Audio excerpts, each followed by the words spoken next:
ঠাকুরগাঁওয়ে গ্রাম জুড়ে ছড়িয়ে পড়েছে হেপাটাইটিস এ ভাইরাস। হঠাৎ করে জ্বরে আক্রান্ত হয়ে চোখ মুখ হলুদ হয়ে যাওয়া এমন উপসর্গে ভুগছেন শতাধিক মানুষ।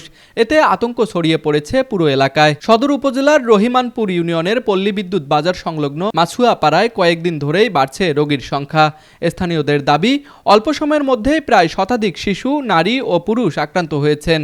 কয়েকদিন আগে সুজন দাসের 14 বছর বয়সী ছেলে ওম প্রথম আক্রান্ত হওয়ার পর ধীরে ধীরে ছড়িয়ে পড়েছে পুরো এলাকায়। তার জ্বর হচ্ছে, জ্বর হয়ে আবার চেক করেছি ডাক্তারের কাছে যাই, আবার জ্বর চেক করে তারপরে ধরা পড়ছে জন্ডিসের কারণে ছোয়াটা ভাত পানি কিছু খায় না, আস্তা বাড়ি ঘরেই বেড়া হাঁটতে পারে না। এখানে ছোট ছোট বাচ্চাদের প্রথমে জ্বর, সর্দি, কাশ এর মাধ্যমে জন্ডিস ছড়িয়ে পড়তেছে। জন্ডিস সৃষ্টি হচ্ছে এর মাধ্যমে।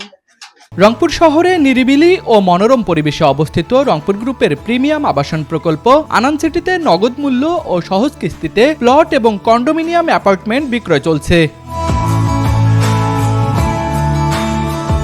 আক্রান্তদের মধ্যে শিশু থেকে শুরু করে বয়স্করাও রয়েছেন। কেউ কেউ চিকিৎসা নিয়ে সুস্থ হলেও প্রতিদিন বাড়ছে নতুন রোগীর সংখ্যা। জ্বর হইতে হইতে জন্ডিস হয়ে গেছে, ডাক্তারের পরামর্শ নিয়ে এখন চিকিৎসা করতেছি। এলাকা থেকে বেশ কিছু জন্ডিসের রোগী পেয়েছি এবং আমরা প্রাথমিকভাবে ধারণা করতেছি যে এটা একটা ভাইরাস দিয়ে হয়েছে। যেহেতু এই এলাকাটা বেশ গরিব, আমরা সবার ভাইরাস স্ক্রিনিংটা করতে পারিনি, তবে আমি বেশ কয়েকটা রোগীর ভাইরাস স্ক্রিনিং করেছিলাম এবং তাদের সবারই হেপাটাইটিস এ ভাইরাস পজিটিভ হয়েছে।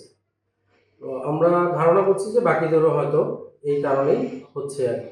বিশেষজ্ঞরা বলছেন, দূষিত পানি ও অস্বাস্থ্যকর পরিবেশেই এই ভাইরাস ছড়ানোর অন্যতম কারণ। তাই এখন সচেতনতা বাড়ানো জরুরি। হেপাটাইটিস এ প্রতিরোধে নিরাপদ পানি পান, স্বাস্থ্যবিধি মেনে চলা এবং দ্রুত চিকিৎসা নেওয়ার পরামর্শ দিচ্ছেন বিশেষজ্ঞরা।